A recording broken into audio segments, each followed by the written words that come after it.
Welcome to Means of Grace, a podcast produced by the Western North Carolina Conference of the United Methodist Church.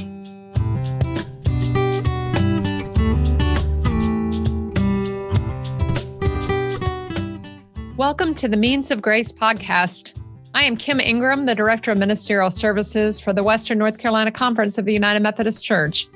I am your host for this two-podcast series that will focus on themes related to Earth Day. They will drop in late April when the trees and flowers are blooming and the birds are singing and God's handiwork is on display in breathtaking ways. I have conversations with people who are serving in 4 different parts of our conference and who are using green spaces in ministry. They're finding ways to utilize creation and celebrate the Creator for evangelism, community engagement, relationship building, feeding ministries, and worship, among other things. In each conversation, we highlight ways other leaders could take some of their components and try something new in your context. I'm excited to share these conversations with you. Kevin Miller and Kevin Bates are clergy in the Western North Carolina Conference who left local church appointments in 2019 to embark on something new that is called The Way in the Wilderness, a church without walls. Their ministry is located in Black Mountain, which is in the Blue Ridge district of the Western North Carolina Conference. We have recorded this podcast sitting indoors because the sound quality is better. But afterwards, we discussed that we should have recorded it outdoors because everything Kevin and Kevin do is outdoors, so it would have felt more genuine. I invite you to imagine birds singing, crickets chirping, and chickens as we share in this conversation today. Kevin and Kevin, thank you both so much for joining us today. We look forward to hearing more about your vision for Way in the Wilderness ministry, how it's developing. Tell us about how this ministry got started as you stepped out in faith.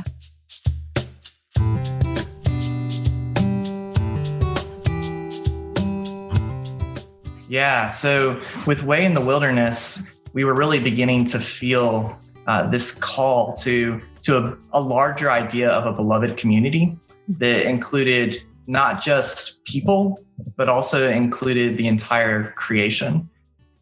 That was something that I think we both recognized from our own ministries, whether it was your time in the community garden and at Deeper Down, or in my own work with the Creation Care Alliance and with other organizations. We began to feel like this need really to be able to worship alongside the creation, to see the creation as a co-congregant in our worship. And that was just not something that we could do in our current appointments when you're sort of strapped to a building and the building defines who you are in so many ways. We wanted to move outside of that building. And that's where we kind of got our tagline, a church without walls, is that we don't have a building and we don't ever want a building. And part of that is in knowing that, like, in our sort of conventional buildings, like before when I was serving at my 2 appointments, we would have a lot of debates about, what flowers we brought into the sanctuary, how much light we would let in because you didn't want to mess up the carpet, or you could only worship between 68 and 72 degrees because that's, or maybe even 70. Comfortable. Right, that's what's comfortable. But for me, I began to say, that plays a whole, that wrecks our theology. That makes us the host, and creation and anyone who walks into that building is always the guest. That's problematic, right? That not only creates a bad ideas around mission about what it means to go out and to be in the world, but it also says that we're the important ones. Our comfort is the important thing. So we kind of wanted to move to a model of comfortlessness, where the creation would play the host, and truly Jesus would play the host to us. And we would be the ones that would be made uncomfortable. We would be the ones who would play by the rules of the creation. It would decide if it was raining, what we would do, if it was hot, or if it was cold, what we would do. But I know a lot of this came from our time on a pilgrimage on Camino. So if you wanted to share a little bit about that. Yeah. So Kim, I really appreciated your question about moving from previous appointments. Because my previous church was Messiah United Methodist Church in West Lincoln County. And I was there for 7 years and loved it there, and I loved the people there. And it wasn't an easy thing for me to move. It wasn't that I got tired of being there. I had really good advice. So over those 7 years while I was there, there was multiple opportunities to leave, where I was either asked to move into a church as an associate, or just other opportunities came about. And but I continued to want to be there. I continued to feel called to Messiah. And I remember one time I got a really good advice, because there was this kind of great thing in front of me, and I was like, gosh, I could be doing this. And it's sort of everything I've always thought I wanted. And the advice that I got was, make sure you're called away from something before you're called to something. It's easy to feel called to things often, but to get to the place where you're called away, it takes a little bit more discernment, I think. And so I stayed at Messiah for all those years, and I could have stayed there. I feel like I could have, the rest of my time in pastoral ministry could have been spent there, but instead, I'm here now. And part of the reason for that is that I felt like God was calling me away from Messiah, that my time there was coming to an end. And part of that didn't come instantly. As Kevin just alluded to, we actually went on a pilgrimage together on the Camino de Santiago in Spain. And we did a lot of walking together. I don't know if it's because both of our names are Kevin, but they ended up placing us in a room together. And so we spent a lot of time with one another and really got to know one another and began dreaming. When you walk, especially outdoors together for long periods of time, there's a lot of space that's created just to dream. And we began thinking about, gosh, what are some of the things in the future that God might be calling us towards? And again, like, it didn't happen instantly. Even from there, we began meeting about monthly. We'd pray together, and it was probably a year later where I really began to sense that call from Messiah. And even then, we didn't know what the future would hold. But so much of our journey to this point has been about discernment and just been about putting one foot in front of the other. We've often been asked about what is sort of our model of church. And from the beginning, it's just been a model of following the Spirit. So whether it was discerning what next steps would be to the point of coming out here, and everything we've done since out here, it's just been, all right, where's the Spirit leading us next? And so that doesn't fit into nice boxes, or for, if you're trying to define like what we are, who we are, what we do. But that has always been the model that we've held to between the two of us. And it's been a beautiful thing to watch what the Spirit has led us into. Well, and I'm really excited about hearing more about that. But I want to talk first. You mentioned discomfort. And when you are serving in the church, especially in the United Methodist system, there's a lot that you can count on that is comfortable about benefits and personages and kind of expectations. And you all kind of set that aside and decided to do something new. So talk about that kind of first step. I know you're located in Black Mountain, but tell us a little bit about the space where you are and the decision to go there. Well, I think for both of us, this call into who we are as ministers and into this specific calling that to start this new church community, that was always primary to any of those other things.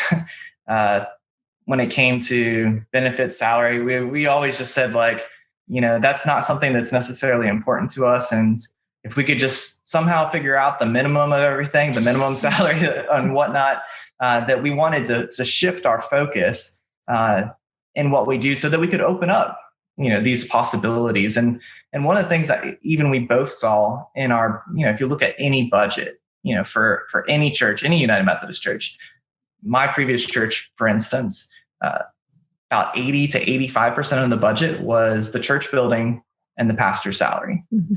Well, what happens when you take those two things off the table? Well, suddenly you have a whole lot more that can go directly into ministry in your community. that gets exciting when people go, hey, well, we're only talking about 15% of our budget that we can actually use to do anything. Well, now we can use whatever we have, all that we have.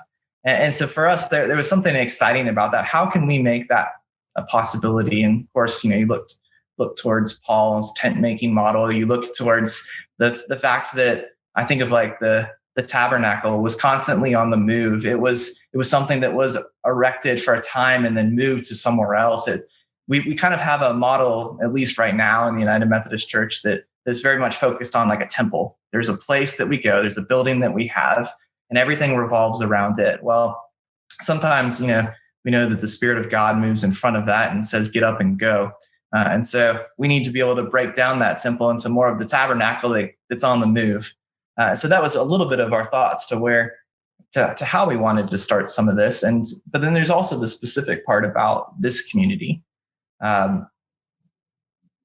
Yeah, I mean, a lot of these are difficult questions for us to answer in terms of exactly why here, because as we mentioned before, so much of this is like we didn't have some kind of elaborate strategic plan for exactly what this would look like, which is amazing to me that like that we've been able to do what we've been able to do, and that people have trusted us to be able to do it without having some of those things.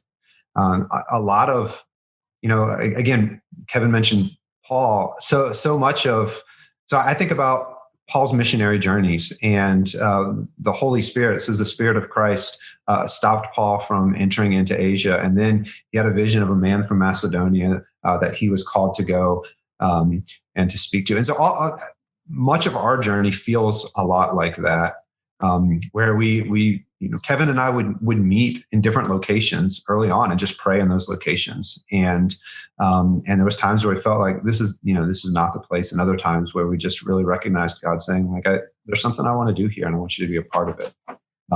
And so we've just tried to be as obedient to that as we can. And one thing that's interesting about that, you mentioned Paul, and not only does Paul get this vision of a man in Macedonia, but he shows up and there's not a man in Macedonia, but there's a woman, Lydia, that he meets along the way. And it reminded me that sometimes we even have these visions of, like for instance, we got out here and we were really feeling this call to this place. And we're like, this is it. And we found a location. We were going to put a garden on and we were going to try to figure it out, and food forest. And then all of a sudden, like we realized that, okay, that wasn't the complete vision, but that was to get us here. And then once we were here, we realized that the vision was a little bit different when we arrived. And I think that attentiveness to the Spirit was important, and it has been important throughout, to say that like, what is working, what is not working, what is God allowing to bear fruit, what is not bearing fruit right now, and being nimble enough to be able to let those things go and die that don't work. Sometimes, as we read about, and a lot of us have read Canoeing the Mountains, sometimes you got to ditch the canoe to get to where you need to go. Those are great metaphors. Both, I mean, the canoe is an outdoor, something you do outdoors. And then you talked about things have to die and all of that. I mean, it sounds like just kind of all of your language and how you are approaching. Sounds like most things in ministry and life really are around the ideas of creation and life and death and resurrection. So paint a picture for us about where you are and what it looks like. How are you using creation? What has your ministry kind of evolved into at this point, 2 years after you've begun it? Can I first say that we actually, in toying with this name, we wanted to try to work compost church into it somehow. This cycle of knowing that there is a life cycle to everything, and that it is out of this place that we think of as death that these new things arise. It is the very ground from which we were created, the Adamah, creating the Adam from the soil in Genesis. So if you can think of a great creative name with compost, we'd be open to even changing our name. So there's kind of three foundational pieces to what we're doing here in our church ministry. And the first we talked about, which is a buildingless model of ministry. Another is a partnership-based model. Kevin and I are co-ministers together. There's no hierarchy, and we don't want there to be any hierarchy. We live next to each other. We share space between our homes together. And then kind of the third piece is this connection with creation as sort of a central component of this church. One of the kind of core beliefs that we have is that as we learn to better love our neighbors, those who are around us, and as we learn to better love creation around us, that we in turn will better learn to love and to recognize the love of God, the creator of it all. And this is, I think, backwards from how maybe sometimes we function in traditional churches, that we think, gosh, if we can just teach people to love God, if we can get people to, into our buildings, if we can move them into a place of faith, that then they'll be able to, of course, love God rightly, but they'll be able to love their neighbors and then hopefully maybe love creation as well. One of the things that we found and that we continue to find is that as people do fall in love with the things that God has made, the things that God has called good, that they learn to better know who this God is and how great this God is, and they begin to fall in love with God as well. And one of the examples we use to talk about that is that we're kind of all along the circumference of a circle. Us, creation, one another, and God's at the center of that. And so as we draw closer to the people around us, as we draw closer to creation around us, and as we learn to love those, that circle shrinks. And as that circle shrinks, of course, then we draw closer to God, who's at the center of it all. And a lot of what we're doing too, there is a certain amount of response to what's happening in the world, right? With climate change and climate justice, this has been at the forefront of our minds and our ministries at our previous congregations and even within our hearts. And it's been a passion of mine for a while now. And one of the things that I've recognized is that a lot of the environmental movement, a lot of the work that we've often done around creation care has often come from a place of fear, like a response to what's happening. And so we're like, if we can just get people to recognize what's happening, like that everyone's like dying, or like that the creation's burning and falling apart right now, that if we can do that, then they'll respond. But in reality, that fear tactic comes with a lot of baggage. And I don't even think it's very effective. Instead, part of what we see our role is to help people to fall in love with the creation. And in doing that, we think that people will then be able to respond. Hildegard of Bingen in the 12th century, awesome poet, mystic, and visionary, she said that when we fall in love with creation, then we will respond to its endangerment with passion. And that's in the 12th century that she's saying this. And for me, that was just a pivotal moment. There's a Senegalese environmentalist, Baba Dione, that says something along the lines of, we will only save or conserve the things that we love, and we will only love the things that we know, and we can only know the things that we have learned. And for us, this has been a process of helping people to learn the places in which they are grounded, not just the people, but its history, its animals, its fauna, its flora, all of these things. And in knowing these things, being discipled by our places, then we can learn to fall in love. And in falling in love, we draw closer to one another, to the creation, and to God. Oh, that is beautiful. So it sounds like Black Mountain was intentional, that God directed you in that place. And so talk a little bit about how you began to get to know Black Mountain, the people in Black Mountain. I know there's a little bit of pre-COVID and post-COVID in how you've had to approach it. So talk a little bit about that journey. Yeah, it's been a fun one. So when we originally got here, we were given a year really to get to know the community before we were told that we were supposed to start a church.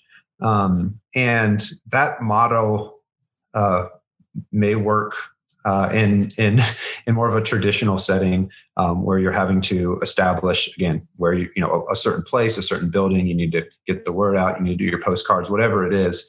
But for us, really from day one, we started, and we started by walking the community around us. We'd every day just walking down the streets. We'd have a time of prayer and devotion together outside. At a table that we might find in town or around town, or at one of the parks. And we began just talking to people. So the amazing thing was so one story, we walked into the Black Mountain Parks and Rec building, and just started asking, like, are there any hikes? Do you all plan any hikes? Is there anything we can join in on? And we ended up meeting someone at the desk who 2 years later is still a part of our church now, who he said, well, we don't really have anything like that, but my wife, at that time wasn't his wife, his fiance, he said, well, we'd love to go hiking with you. And so we ended up hiking together, and they've continued to be a part of our community. And what happened through that encounter, and so many different encounters that we could talk about it like it, is that we just started inviting people over for meals. And this wasn't, a planned sort of gotcha, come to our church or our church event. It was inviting people over just to our table, just to a meal, to eat together. And I think one of the reasons that people were interested in that was because of this partnership, because it is a partnership-based ministry. We joked about if it was either one of us, like walking up to people and inviting them up to dinner at our houses, it would probably come across as maybe a little bit creepy or uncomfortable. It's someone you just met for the first or second time, then inviting them over to your house. But when it's both of us, and it's not just both of us, it's our families, we were inviting them over to our table just to eat together. Mm-hmm. And that just grew. So within the first couple months, we ended up every Friday night, we had these community meals, and people came, and people continued to come in, and we were just surprised by who showed up each and every week. Yeah, it was pretty neat to see. All of a sudden, there were people who were showing up that we didn't know, that had been invited by someone we hadn't met yet, but was invited, that person, by someone who we did know.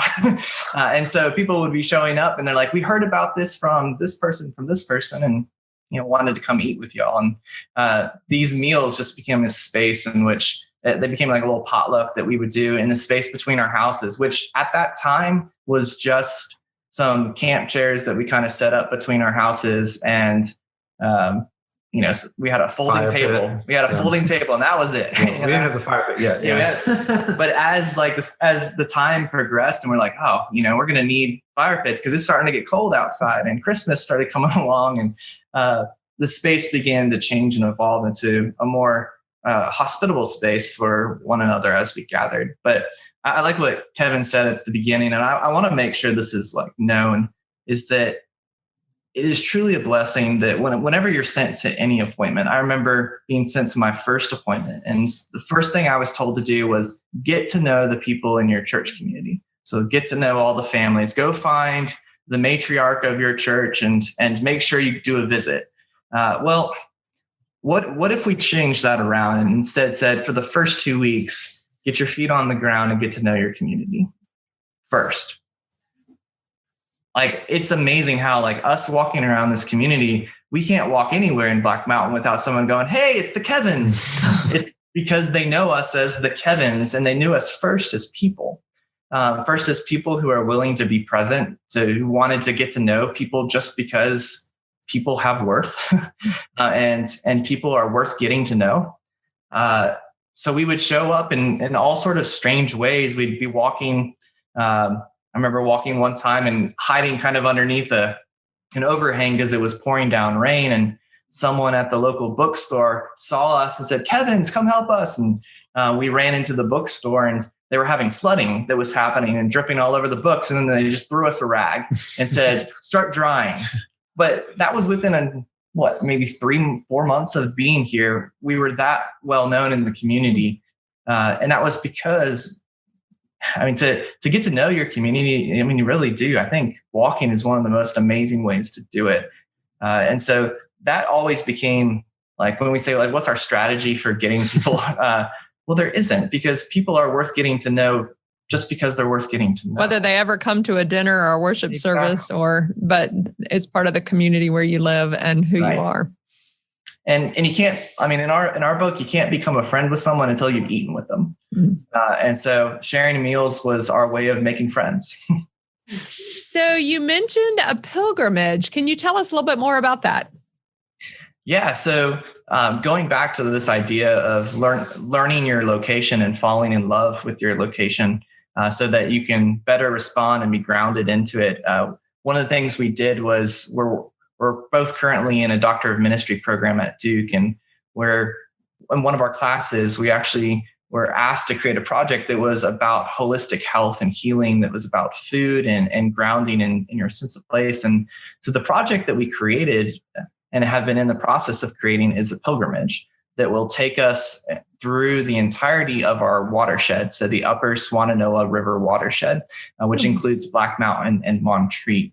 So we follow along the Swannanoa River and its tributaries on about a 15-mile in total hike that takes us along greenways and sidewalks and trails.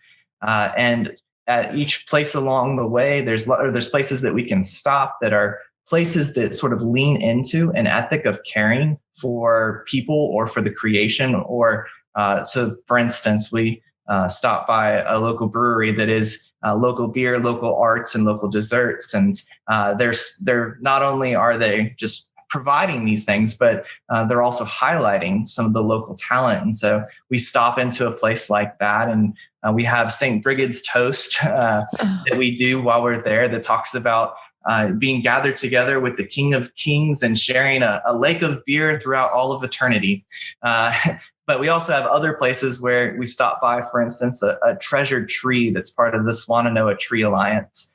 So these massive, beautiful trees in the location. And, you know, at, for instance, one of these treasured trees that's an oak, we have a meditation that someone can do there when they stop by. And they have a meditation and a prayer as they're continuing this walk. So in a lot of ways, like we did on Camino de Santiago in Spain, this is sort of designed in a lot of ways to look like that, but for our own local community. And there is an Asheville Camino that follows a route, but the Asheville Camino is mostly just focused on a walking trail, where this is meant to be a spiritual journey for people that connects them to one another and to the creation, and therefore to God.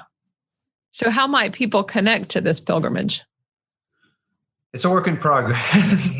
We're just getting started. We've created a Google map that will, once it's perfected, we'll be able to distribute. It has the waypoints that Kevin mentioned all along that you can simply click on. That will pull up the prayers and the blessings that you can pray or say at these different locations.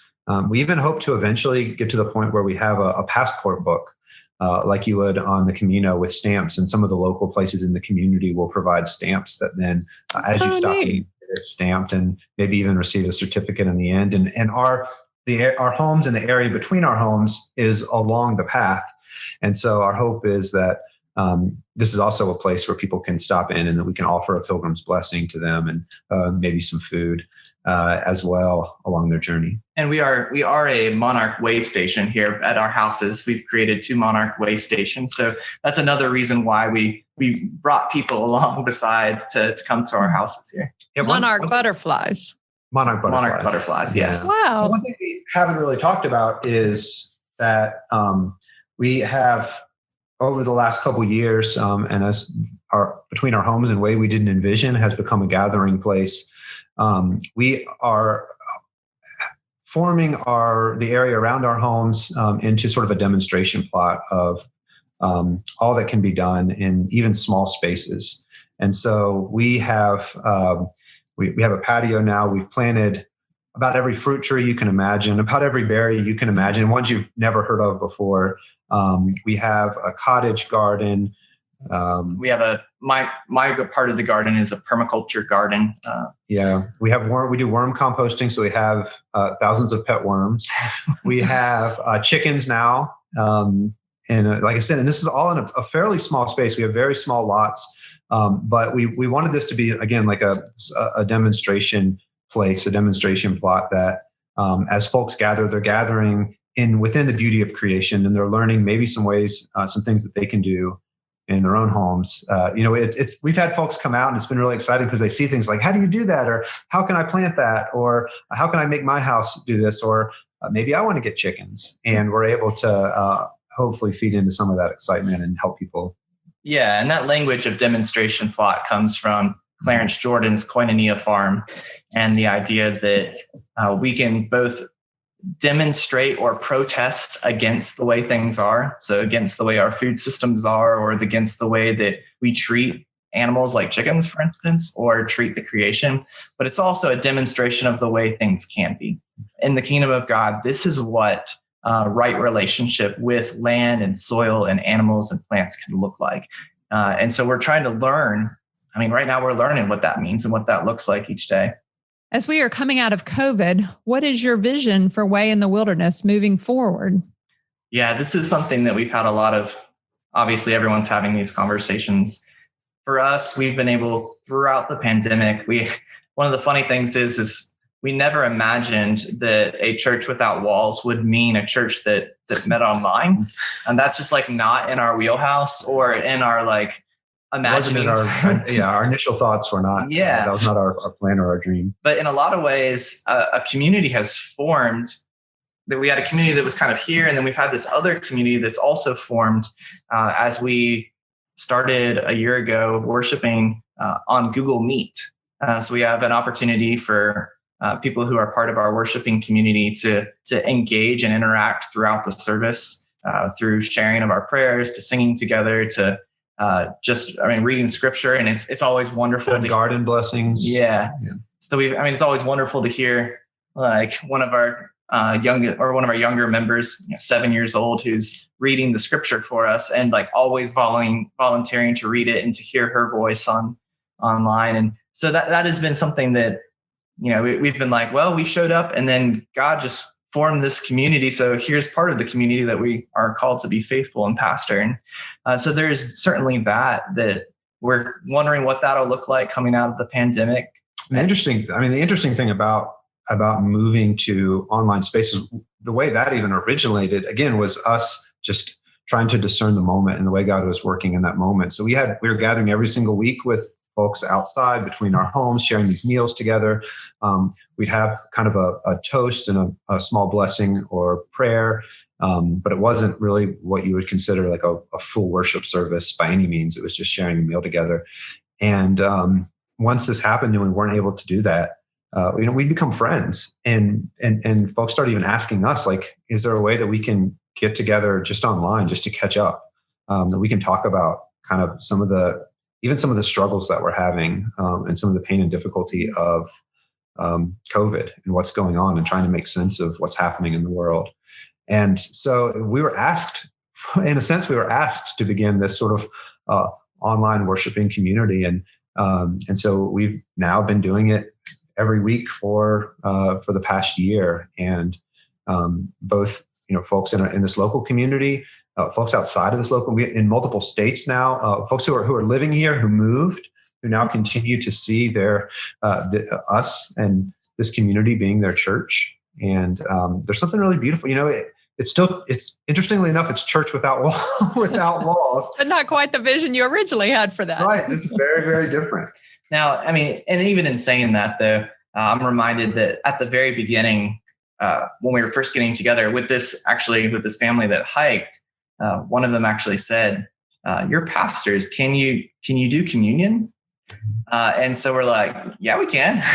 And so we began to have some of our hikes. We would bring communion, and we would have communion together. And so that became a way in which this growing community that met for meals and that was beginning to come together. Now we would go on hikes, we'd sing a song, read scripture, and break bread together in the woods. So that's one of the things that we did prior to COVID. And it's one of the things that we're now just getting in that place where we're starting back up, something we're calling Wild Eucharist, where we're out in the woods and wherever, we're calling people together to hike, and where that body gathers, we'll gather as people and as creation, as co-congregants, and we'll break bread and we'll share in the Lord's Supper together.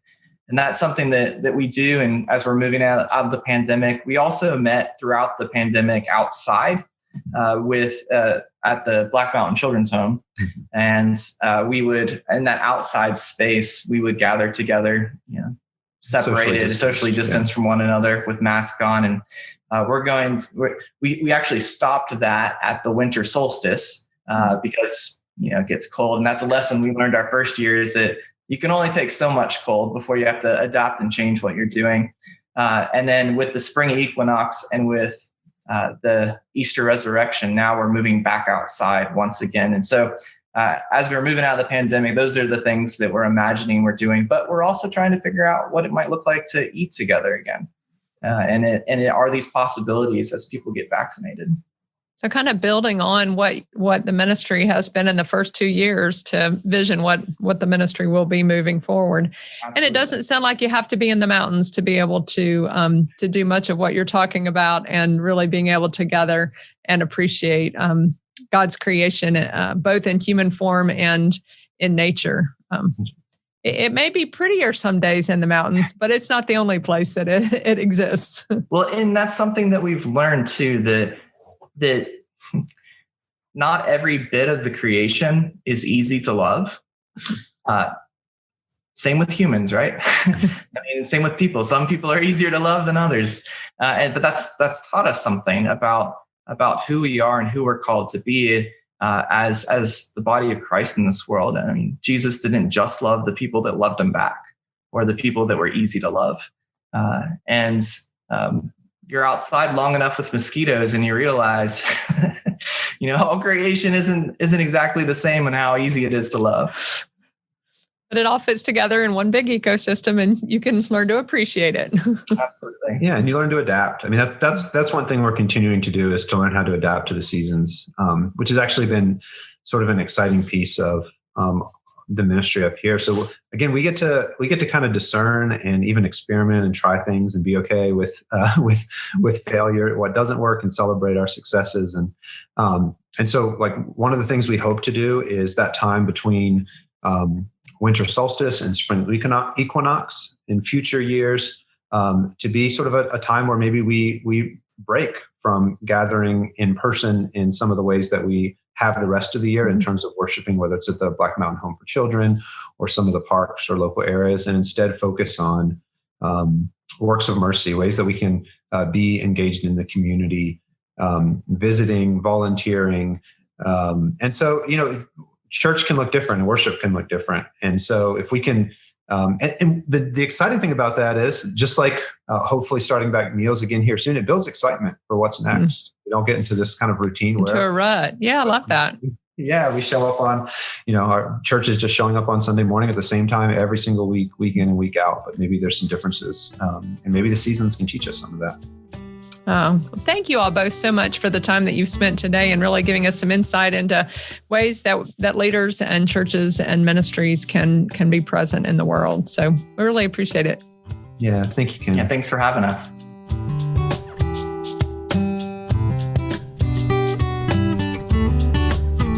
Thank you for joining us for this podcast. I hope you have been inspired, as I have been, to get outside and look at your ministry space. How can it be used as a gathering space, an educational space, a feeding space? Be sure to look at the show notes for other resources that give more information about the conversations we had today.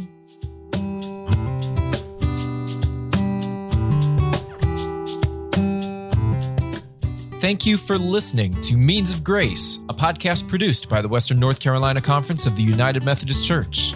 We hope you enjoy listening to these podcasts and use them as a way to stay connected to our community. Remember to subscribe to Means of Grace for free on Apple Podcasts, Spotify, or wherever you get your podcasts. Please leave us an honest rating and a review. It helps others find this podcast. Follow the WNCC on Facebook, Instagram, and Twitter at WNCCUMC. Once again, that's at WNCCUMC. Means of Grace is produced by the Western North Carolina Conference of the United Methodist Church and Andy Go of Gojo Studios.